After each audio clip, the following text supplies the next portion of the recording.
Thank you. Let's really give some gratitude to Rob and that wonderful message within song, within notes, within sound, recognizing that music opens our hearts and it creates shifts and pivots for our minds. But let us really land, everyone. Please, let's land deep now within. And where there might be any hindrance, any places of reserve, know that you are you're in a brave space here. My friends, you are in a brave space. And so let us really imagine, just for a moment, for just say 20 minutes, that this zone that we are in,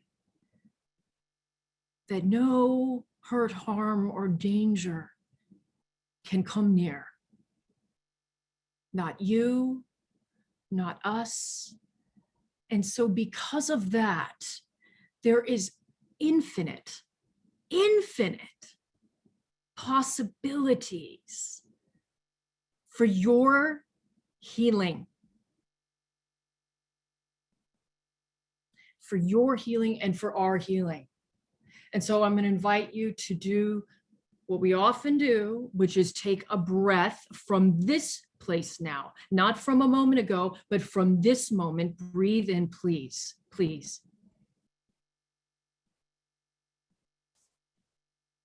And exhaling out. So we all have to be together in this.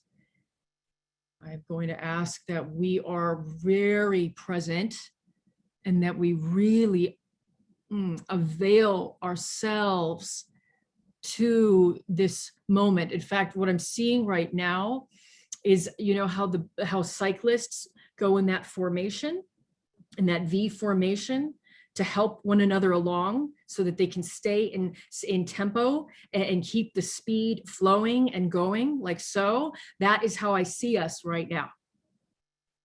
And so just imagine that we are in this formation together. And why is this important? Because your healing matters, because your wholeness matters. And it's not solely about you. No, this is about the larger perspective. This is about a larger collective. So make no mistake about it. Yes, healing serves, and it indeed, it helps the self and oneself. But here we say it is forever tethered to the collective. So imagine this is a ball of healing, or maybe this is you, better stated. And as you heal, you expand outward, and it creates shifts in the collective. And then you come within, you go internal once again.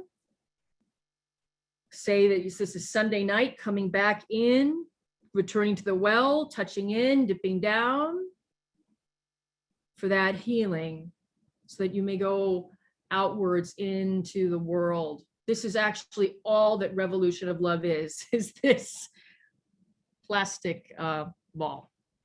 No, but kidding aside, everything about Rome, my friends, about this ministry and movement is about the inner coming back out and doing the outer work. But we don't stay out like this. You can't live that way. You have to come in and come back and touch down into what is sacred and what is holy to you, whatever that might be. And take pause there and love there and heal there.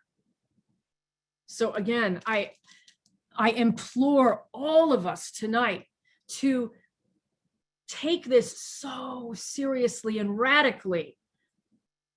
Take this moment of healing. We talked about healing last time. And I was astounded because I remember a year ago almost opening it up and saying, what do you need? And people, it was like rats on a ship. People were jumping off the Zoom, like nobody wanted to talk.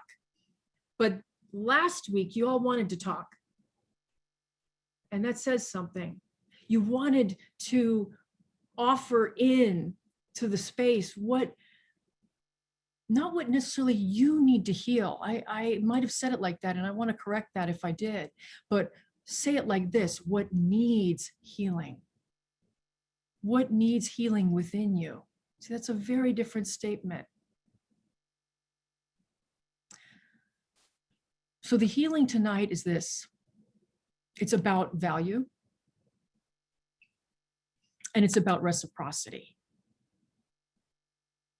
It's about value, and it's about reciprocity.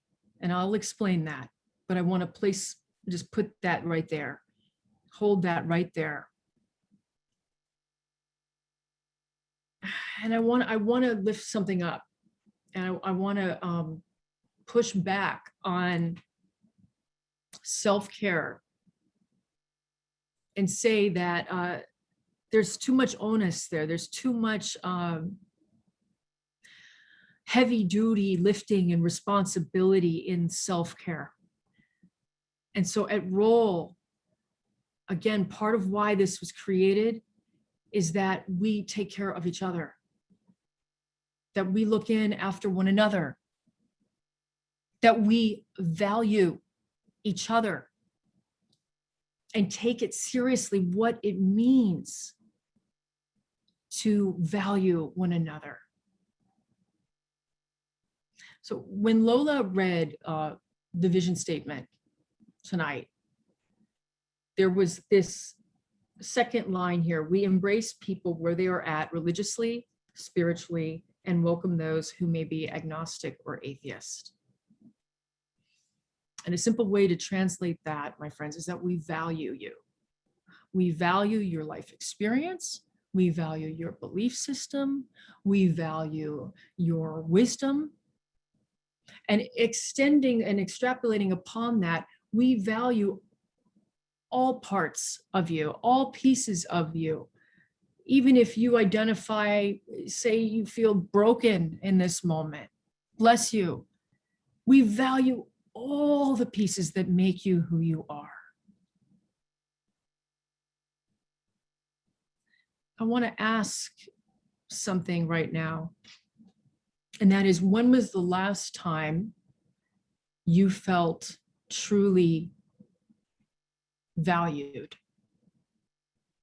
When was the last time you felt truly valued? And if you are comfortable, like we did last time, I'm going to invite you to come off mute, being aware that we are on Facebook Live. And see if anyone, and if we don't come off mute, if no one has anything to say, then that's very telling as well. So when was the last time that you felt valued? Just yesterday, actually. My mom, she always expresses concern, wants to know where I am, and it isn't to be a nuisance. And it might feel that way, I know, at first, but then when I look back, I realize, she really does love me, and she just wants what's best for me. So that's a little bit of value I've had in recent time. Thank you so very much. Others, when was the last time you felt really valued? I had to dig a little. And then I realized that I actually feel valued all the time now, but it's by a 3-year-old.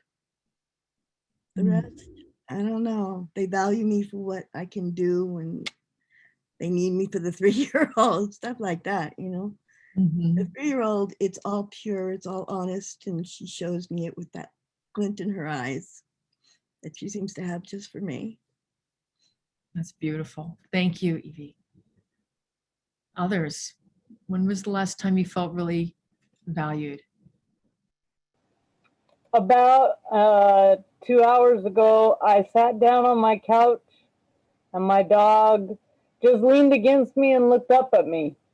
I know he values me, and I could see it in his face.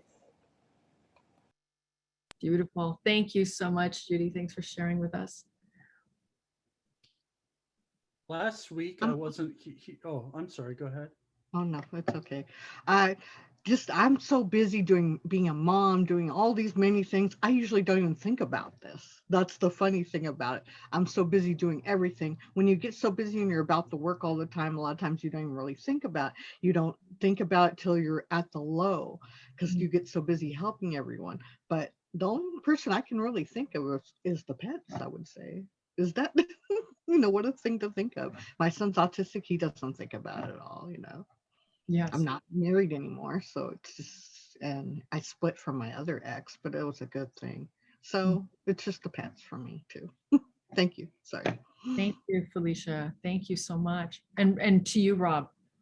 Yeah, I wasn't here last week because I spent the evening just like spending several hours just, having a great deep conversation with my daughter, which I think we really needed. We really needed to connect, and she really needed me, and she needed me to be there for her. And so I felt really valued in being a parent and having that connection. Amen. Amen. Good to hear. Anyone else want to share like the last time you felt really valued, and then we're going to go to another question. Yes, I would. Yes. Well, I always feel valued in my home, but yesterday being able to be of service and seeing my daughter light up with energy and joy at what we were doing. It was an all around, everyone valued everyone and connected, worked together, and I really felt valued. Beautiful. Thank you, Lola. And Lola, speaking of the Humanitarian Day action that we were at, along with many, many other volunteers, maybe at least 100. So yeah, when you're collectively working towards a common goal and a cause, I think value levels go exponentially higher. Thank you for the share. So the next question that I'd like to ask you is, when was the last time, or no, I will say it like this. Do you value yourself? Do you value yourself?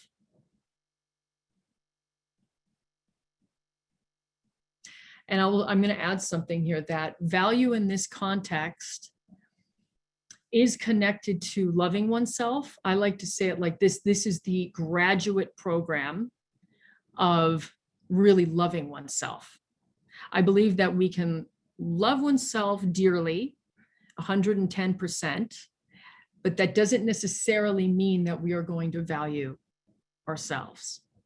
And I will flush this out just a tad bit more, that the reason this is important is that when we infinitely value ourselves in a healthy, balanced way, I'm not talking about in an inflated way, in an ego-centric way, that we have more bandwidth to take on change in the world, and that we are therefore more resourced and solidified in that change making. So that's why this is so important. So do you value yourself? Anybody want to take a try?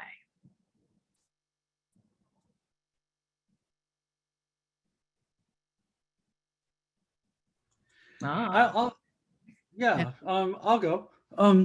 Yeah, it's that's a harder question because it's very easy to be accused of being arrogant or conceited if you really value yourself, and you want to avoid that. You want to avoid that grandiose self-love. But I think that I have a fairly healthy sense of self-value, because I think that I am contributing to the world through my music. I mean, I'm not saying that you're not going to see my face in the pages of Rolling Stone, but that's okay.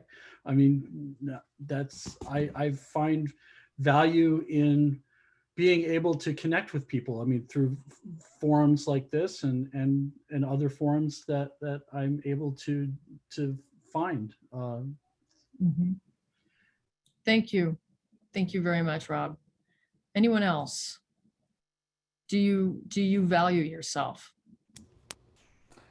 Yes. Going back to a little bit of what Solana said, we get so wrapped up in life and everything, we can kind of forget, or at least, maybe I'm just speaking for myself here, but forget, what value we bring to the table, but more than that, why we matter in the grand scheme. There's so many of us, but why does one person matter? Why do I matter? And I constantly am reminded by the people that I involve myself with, the people I am surrounded by, and those reinforce my own value. Sometimes I lose sight of that. I can honestly say that. But yeah, that's my bit on it.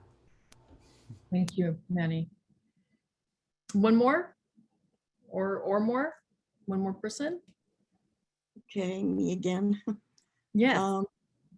I think that I came to recognize that I value myself with this pandemic.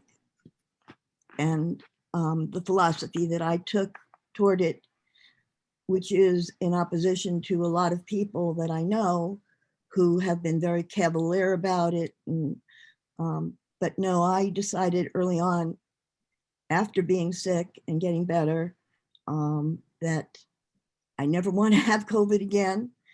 And I don't want anybody I know to have it. And I'm going to take care of myself because I can't make other people take care of themselves. They have to decide for themselves. But in this process, I have really learned that I do value myself. Amen. Amen. Thank you. Okay. I'm ready. I do value myself because actually I'm an ENFP. I don't know if you follow any of that, 16 types. I'm the person who grabs and gets everyone together, tries to do all the things.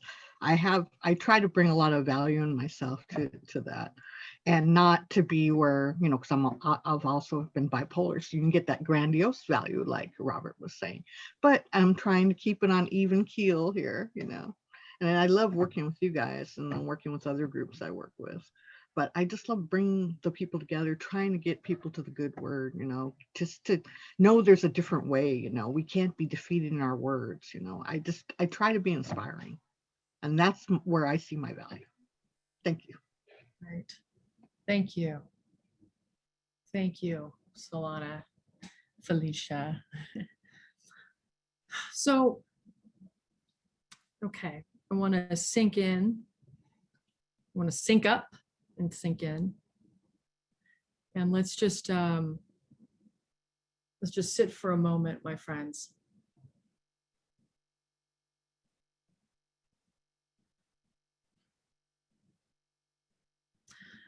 I'm called to imagining a time, or maybe it's a place, where, as I spoke earlier when we first began this portion of the service, where no hurt, harm, or danger has happened, where nothing and no one has harmed you. And it is this place that there is no violence, there's no inklings of it. And remember, when we say violence here, we're talking about systems, we're talking about structures of oppression. We're talking about all the different things that cause domination and degradation, and ultimately despair and disconnect. See, that place right now, I want us, like I said, to reimagine that we are living in a place of wholeness. And it is this place of wholeness where all we know and all we value is not only our Imago Dei, remembering here that it is also not just image of God, for some that might be better stated, image of love. Yes. We not only connect with our Imago Dei, we see it in everyone and everything that we come across, in everyone and in everything that we meet. Imagine this place and living from this place of infinite value. This is not inflation of the self. No, this is balance. This is balance. This is equanimity. Oh, here, imagine the uplift. Imagine being absolutely resourced. See, this is yes, this is about highest love, but this is not about self-love. See, that to me, that our society and our culture has gone way far off the beaten path into self-love, and that does get a bit grandiose. See, we are talking about a right size. We're talking about taking our seat on this earth, humbly and yet powerfully. Oh, and yes, loving the self. In fact, please, with me, just hold yourself. And if you have a partner there, you can hold them too. You can hold yourself and then give them a hug too, if you want. See, this, my friends, this place of love. Oh, this is heaven. This is the kingdom of love at hand. And within that, imagine that there is almost this like a power stone, a power stone that is value. Yeah, it's like it's placed, boom, like right inside. That's how much value matters. See, a lot of us, we don't value ourselves, and you can see it by some of the bless our hearts, are the crazy making behavior, the addictive cycles, the ruminative thinking, the different constructs that we get caught up in, all of the different isms. This stuff is pernicious. The distractions that waylay us off our path. And if we're really honest, we go, wow, I didn't really value myself very much at all, did I? We have a lot of work cut out ahead of us, and that's okay. That's okay. Because we, at the Revolution of Love, remember I said that we embrace, we value one another here. Let's claim this tonight. Even if you never come back to a service, if you're brand new, I let us all leave this space tonight saying, I am claiming my value, and I am claiming and committing to valuing everyone and everything that I come across. And we're going to forget. We're going to forget. And that means we come back. We're going to have to come back. This is going to take a lot of healing, and it's going to take a lot of practice. That's okay. We have to do this. It's terribly important. This healing through value. Those things you spoke last week, my friends, those things that you asked for healing for, I promise you this, that the more you connect back with your inherent value, and that, yes, that means your importance and your worth, and that you are holy, holy, holy. The more you do that, the healing is going to come. You will no longer be buoying in the sea. You will no longer find things that once triggered you or tried to snag you. You will no longer, this is a promise. You will no longer be triggered by those things.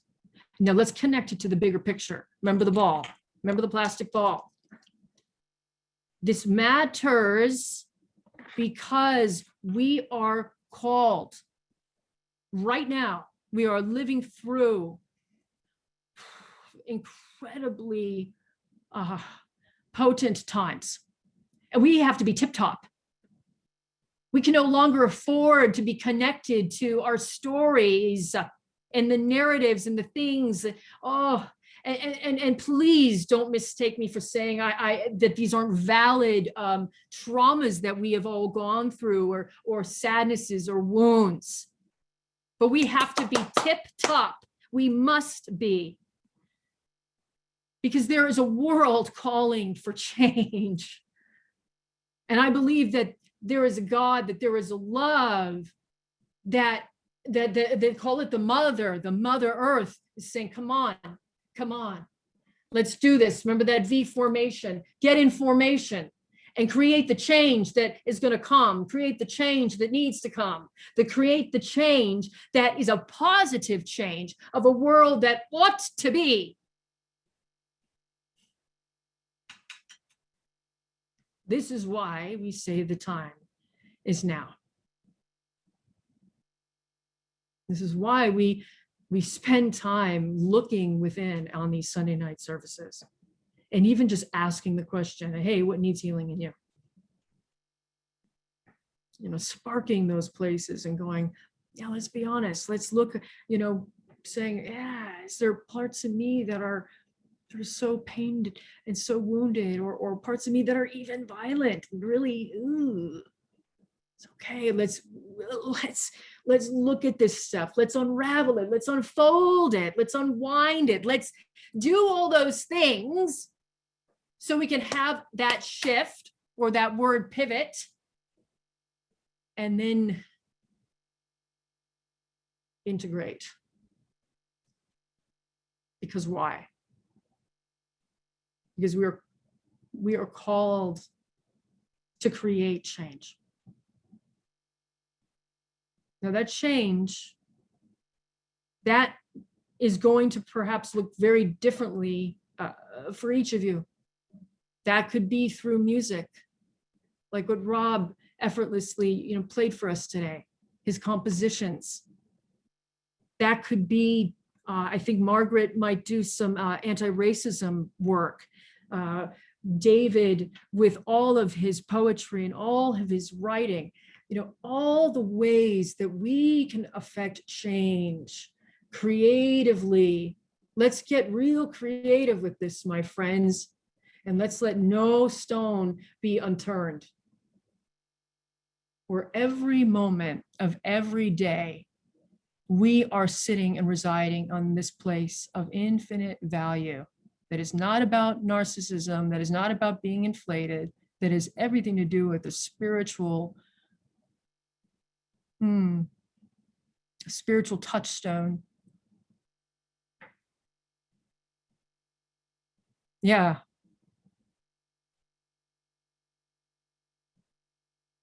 I don't know if I don't think there's anything more to say.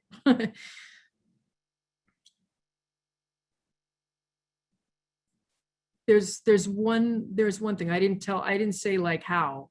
I didn't say how. This is the best that I can do in the time that we have. So valuing oneself, and if you want to up it, say, oh, I feel like I really do value myself. You know, here's a great litmus test. This is a good one. How well do you receive good spiritual sustenance, the soul food that matters? How well do you receive it? See, that's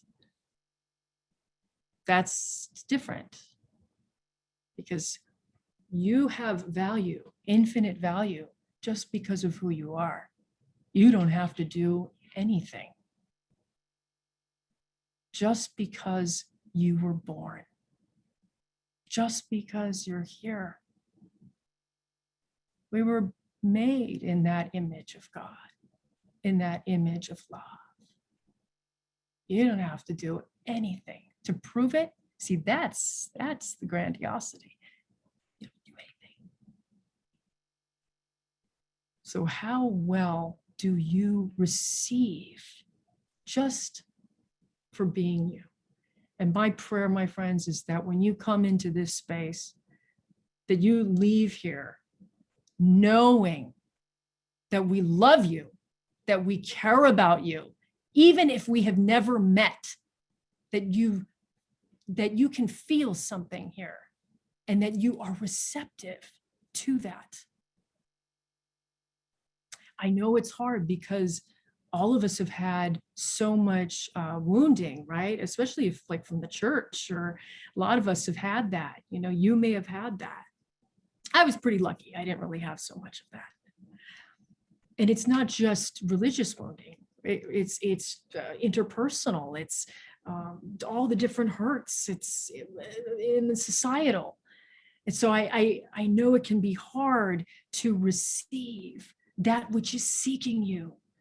The love that is trying to tell you, hey, you have value just for being.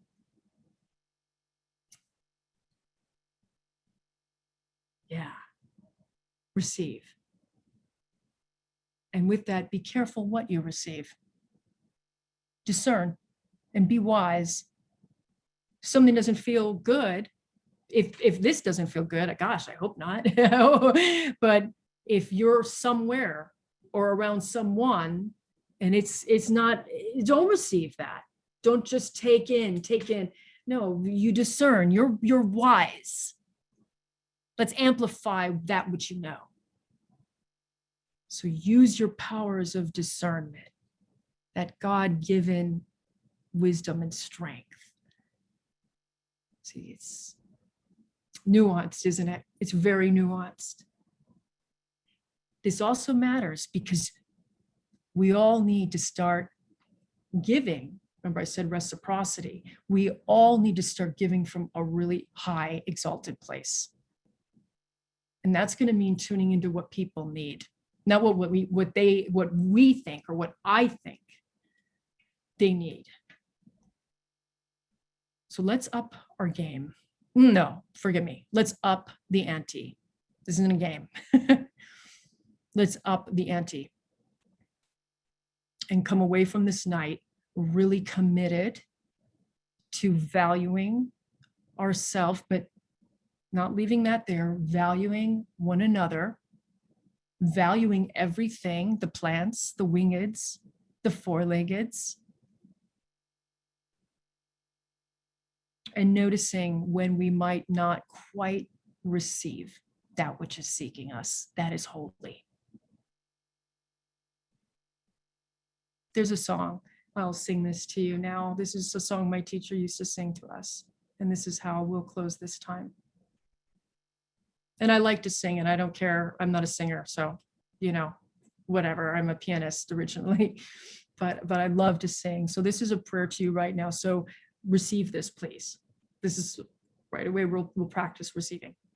I'm giving, and then you have to give back to me. That's Father Tom Bonacci used to say. Ministry is fully giving and fully receiving.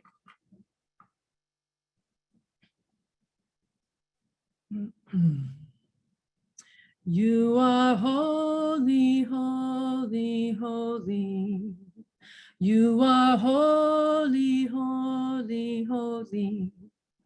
You are holy, holy, holy. You are holy. I'll sing it one more time to you.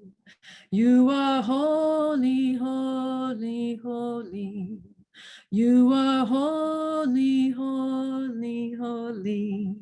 You are holy, holy, holy. You are holy.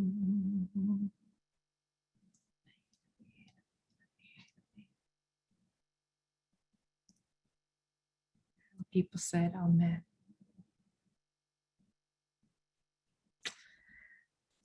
Okay. And pivot. And wake up. No, I don't know. Hopefully y'all aren't sleeping. Okay. So let's have some prayer